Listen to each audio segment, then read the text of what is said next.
Depende del tipo de uña de la clienta, conviene usar una base rígida o una base flexible. También depende del tipo de producto que vamos a utilizar. Es decir, si lo que yo voy a poner encima de la base, de la base coat, es simplemente un esmalte, lo que necesito es una base que sea flexible. ¿Por qué?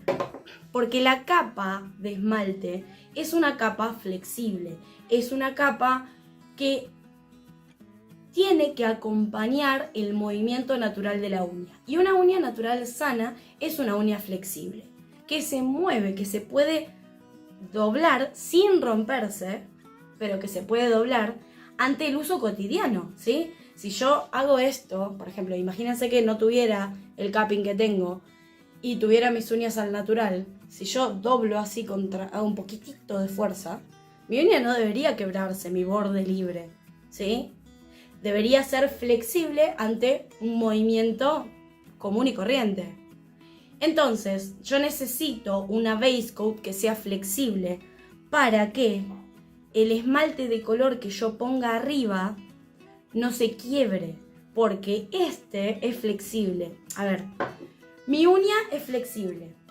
Yo le pongo una base flexible y arriba ponemos esmalte que es flexible también. Todo se mueve flexiblemente, la aplicación dura perfecta.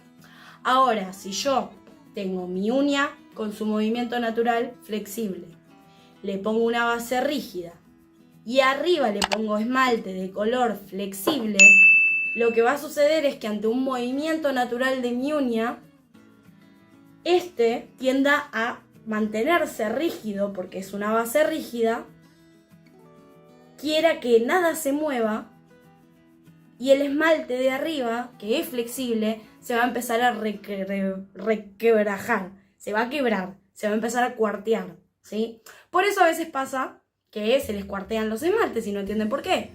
Bueno, por eso, porque están usando una base para ese esmalte que no corresponde. En el caso de estos, o sea, gel constructor, hard gel, builder gel, etc., o poligel, no son tan flexibles. Por el contrario, son un poco más rígidos, son un poco más duros que un simple esmalte, ¿sí? ¿Por qué? Porque sirven para realizar extensiones de uñas, sirven para simular el largo de la uña y crear una construcción de una uña. Entonces necesitan ser más duros. La realidad es que no son tan duros como el acrílico, eso sí. ¿Sí? Si vamos en cuestiones de dureza, a ver, el esmalte sería lo menos duro, ¿sí?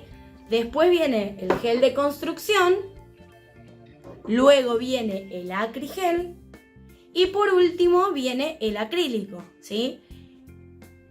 Ahora, entonces, entendiendo que estos son rígidos, para ser esculpidas en alguno de estos, la base coat que utilizamos no debería ser la misma que para este, ¿sí?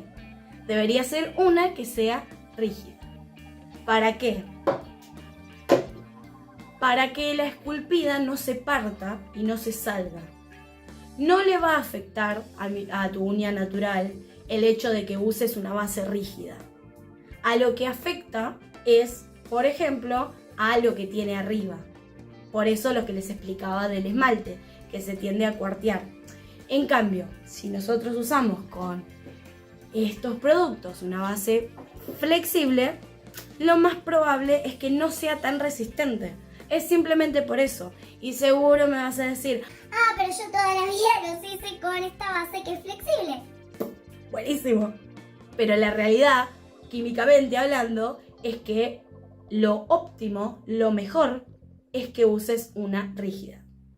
Después, vos en tu salón, en tu mesa de trabajo, haces como quieras. Yo te cuento cómo tiene que ser, vos después hacés lo que vos quieras.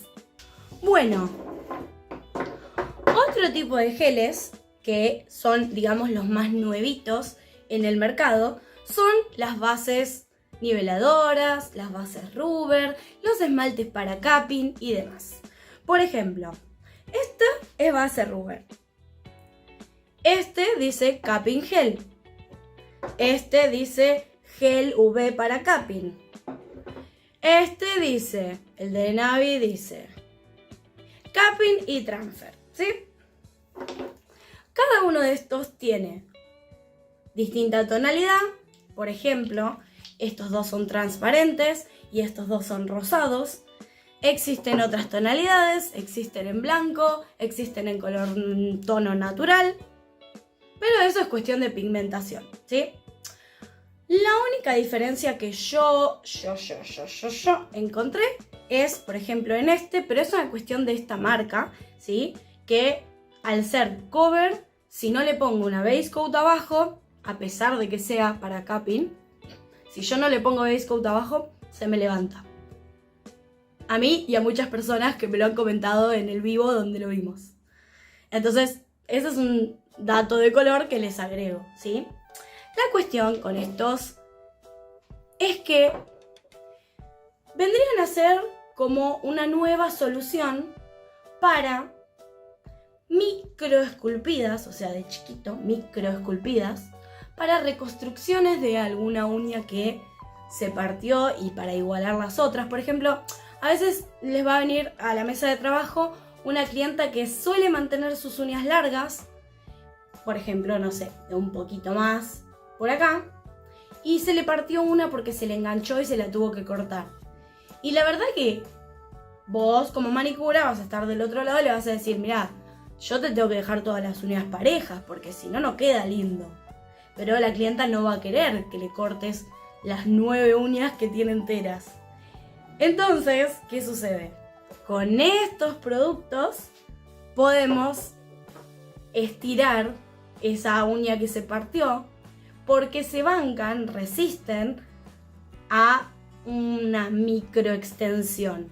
No les hablo de una gran esculpida con todo lo que tiene que tener una esculpida, con una técnica perfecta, no. Yo les hablo de una microextensión, algo chiquito, que podemos aplicarlo con moldes de papel o con tips. Y este tipo de productos sí son soak-off, la mayoría. La mayoría dice ser soak-off y funcionan. Es decir, que sí los podemos remover con acetona o removedores. En el siguiente video vamos a hablar sobre la composición química del acrílico. ¿Qué pasa cuando mezclamos monómero con polímero? ¿Qué pasa cuando mezclamos diferentes marcas? ¿Qué pincel nos conviene usar?